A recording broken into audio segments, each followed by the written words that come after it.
Imagine this. It's March in Berlin, yet a snowstorm has paralyzed the city. The temperature is minus 25 degrees Celsius. In West Africa, crops are failing under a relentless drought. In Florida, seawater has flooded coastal neighborhoods. Streets have disappeared. It sounds like the plot of a disaster movie, but it's not. This is a scientifically grounded scenario of what could happen if the Gulf Stream, the Atlantic Ocean's great conveyor belt, comes to a halt. The Gulf Stream is one of Earth's most powerful ocean currents. It carries warm water from the Caribbean up the east coast of the United States, across the Atlantic and all the way to Western Europe. Thanks to the Gulf Stream, countries like the UK, Ireland, France, and even parts of Scandinavia enjoy much milder winters than other regions at similar latitudes like Canada or Siberia. But the Gulf Stream is just one part of a much larger system known as the Atlantic Meridional Overturning Circulation, or AMOC. Think of AMOC as a global conveyor belt. It doesn't just move warm water northward, it also sends cold, dense water deep into the ocean and back southward, regulating the Earth's climate system. Here's how it works. Near Greenland, salty water cools and becomes heavier. This dense water sinks and flows back toward the equator, pulling warm water northward to replace it. But as the Arctic warms, something dangerous is happening. The melting Greenland ice sheet is pouring massive amounts of fresh water into the North Atlantic. Fresh water is lighter than salty seawater. It dilutes the density, preventing the deep sinking motion that drives the conveyor belt. Without this sinking mechanism, the AMOC slows down.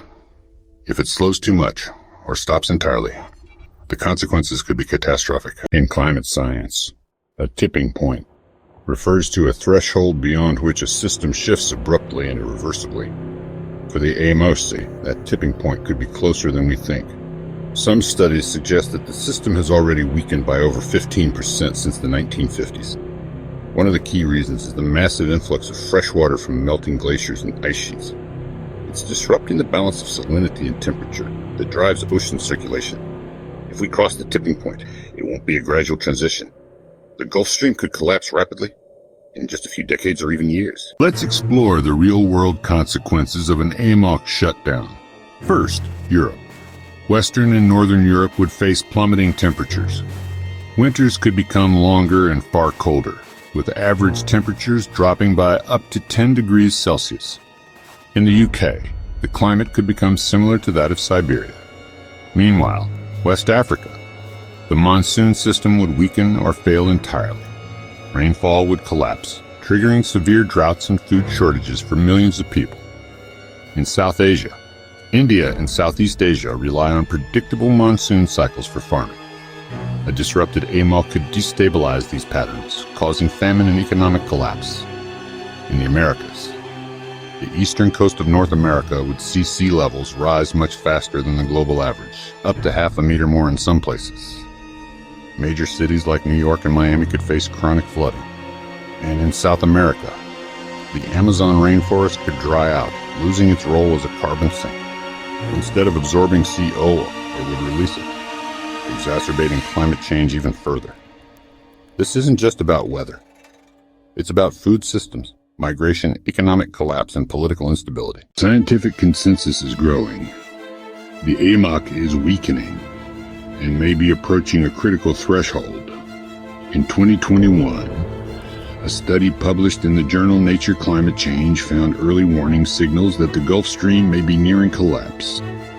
Other research from the IPCC, Intergovernmental Panel on Climate Change, suggests that while a full shutdown this century is unlikely, the risk increases dramatically without significant emissions reductions.